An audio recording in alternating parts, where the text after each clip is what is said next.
Good everybody. Today I've got here the Breville BFP800 Sous Pro food processor in the brushed stainless steel color. Now this one is a pretty awesome machine and it's become quite the staple in our food processing arsenal, so to speak. And it's probably the #1 most used piece of equipment in our food processing. So there's a few key components here. Obviously, we've got the base here, which is a pretty hefty unit. It's quite heavy and weighs in about 26 pounds with the bowl on top as well, but the bowl is pretty light overall. Most of the weight is in that base unit. So this comes with 5 multifunction discs and 3 blades that you can use to do different things, which all come in this handy case. And there's some really awesome stuff in here that make food prep super easy, and in some respects actually do away with the need for like your bigger mixer, like this whisking blade, for example, which in the food processor will let you mix cream in a matter of seconds compared to minutes in a standard mixer. On the unit itself, we have 3 buttons. We've got power on and off, start or pause, and pulse. And then over here we have our LCD display, which also has an up and down arrow for setting a timer on it for it to automatically turn off. That's it for controls, so it's really simple, really easy. Let's have a bit more of a look at the main unit and the bowls, and then we'll jump into what all these accessories are. So on top we have a fairly simple turn locking mechanism. It's easy to use, it locks it in nicely and it clicks really nicely, so it's really clear when it's connected. Underneath we do have rubberized feet. So it won't move around on your bench. I find it does sometimes if you're doing really hard things like a lot of nuts and that sort of thing, it does still move around on the bench a little bit, but those feet do hold it in place pretty well most of the time. Over here on the back on this side, we have our retractable cord. Now it does not auto retract, you have to slide it back in yourself, but it does wrap around in there quite easily, and that helps keep your cord nice and tidy out of the way, which is awesome. In the top of the bowl here, we have our large and small chutes, these 2 pushers. Now, it does have a mechanism in the top of this piece that requires this large pusher to be in order for the food processor to actually operate. It won't operate. It's got to be in at least that much for the food processor to function. Small pusher, big enough to put carrots, some smaller sweet potatoes, that sort of thing through there, and other foods like that.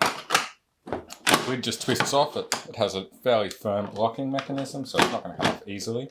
And there is a rubberized seal in there too, which locks it in pretty nicely. Now it comes with 2 bowls. We've got our standard large bowl and our smaller bowl. Now one of the things that I was not expecting with this is the smaller bowl actually sits within the large bowl. It does not function on its own. It has to go in the large bowl. And that brings us to one of the caveats, is this is not sealed around this small bowl in the large one. So even with the lid on, which does fill in some of this gap here, it is not sealed. And so I find it means when you use the small bowl, whether you're doing dry or wet stuff, but especially wet stuff, there is some seepage out into the large bowl, and so you end up dirtying both and have to wash out both. It's not as bad with dry ingredients, definitely better with dry. Often I don't end up using the small bowl just because I'm going to dirty both anyway, so why not just dirty the big one? So that now leads us into our accessories. So as I mentioned, there's some pretty cool stuff in here. Some of it operates only with the small bowl, some only with the large bowl. So let's have a closer look at what these actually are and how they all work. Now this case has actually labeled everything in it, which is really handy for making sure it goes back in the right spot and everything fits and so on. So we'll start with the small bowl because it only has one attachment that's explicitly for it, and that is the mini chopping blade, and it only works with this small bowl. So as you might notice, the small bowl sits over the top of that cog mechanism, and then our mini blade has this double walled system in there, slotting in and locking onto that same cog mechanism for use. So that'll now sit in there and that'll function there. That does work quite well, that system. But again, when it comes to cleaning, that double wall system does tend to get stuff in it, and so it can be a little bit of a pain to clean, so you want to make sure you get onto it straight away. That brings us into our main double blade here, which comes with its own little protective casing, which really important because it is so easy to cut yourself on this. One of the little caveats of this is cleaning. This quad blade system can be easy to cut yourself on when you're trying to wash in between these. So just take care of that. And it just slots straight onto that cog mechanism, functions just like that. And so we've got these double blades here, and they're fantastic for just about anything. Like I use these to make almond butter and other nut butters, and they do a brilliant job. Also great for processing up dates, pretty much anything. Like these will go straight through it and they do so well. We then have our final blade attachment, and that is our dough blade. So this is for making dough in the food processor, and again, just straight on there. You can use that for kneading your dough. So that's all of our blades. We then move into our spindle attachments, which there are 5 different ones here. 4 metal spindles and 1 plastic one. So we've got our whisk, we have our adjustable slicer, we have our reversible shredder, we have our julienne cutter, and then we have our chipper. So all of these spindles rely on this piece, which allows the blades to sit up higher. So it just slots on, and then our spindles go over the top. So the whisk actually slots onto there and slides down lower, and so it's just raised a bit. So obviously, whatever you're whisking, you've got to have enough to reach the bottom of the whisk.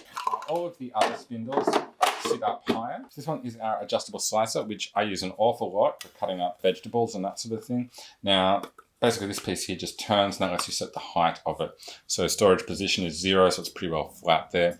But we can turn that, and we can see it is raising this piece here, our slicer, to give us thicker cuts. So that's the thickest there, and all the way down. And so that then sits on top of our disc spindle here. And when we've got our lid on, it sits like that. So it's quite literally right at the top here. So when things are pushed through the food chute there, they're just hitting straight onto that blade and slicing out. And we then have all that storage room underneath it. Now the other spindles I mentioned, got the reversible shredder here. So it is double-sided. This is also used as a grater, like a cheese grater or a carrot grater, that sort of thing. So we've got larger holes on the top, smaller ones on the bottom. So again, that's just going to sit on top of our disc spindle, stick things through the top of our food chute, and away we go. We've got our julienne cutter here, which has all of these fine little blades in here for julienning carrots, capsicum, or what have you. And lastly, our chipper, very similar to that julienne cutter, except these are much larger. So this works quite well for cutting up potatoes and sweet potatoes and whatnot to make hot chips with them. And I personally find it really easy to do this, then stick them in the air fryer. Next thing you know, we've got chips. It's great. And so that does work quite well. Now, one of the caveats with these spindles is they all have this lip, and on the underside, that is hollow. So stuff does tend to get caught in there. So you just got to make sure you're checking that when you're cleaning it. And obviously with all these different kinds of cutting mechanisms, there's also a lot of places just for food and things to get caught. So you just want to take care of that when you're cleaning. Make sure you clean it properly because you don't really want to leave stuff there.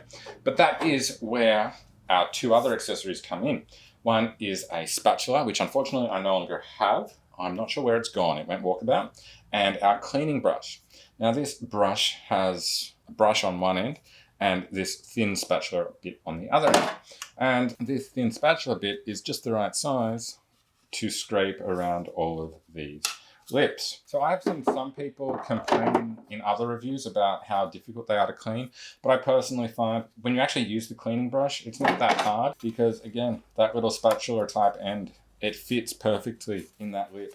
So combine that with the brush for harder things and stuff comes out pretty easily with that. So just something to be aware of if you find you're having trouble cleaning it, make sure you use the actual cleaning brush that comes with it, which does also have its own handy little space in our storage container. So that is the Breville BFP800 Sous Pro food processor in the brushed stainless steel. For information and pricing on these, make sure you check out the affiliate links down in the description. That really helps me out.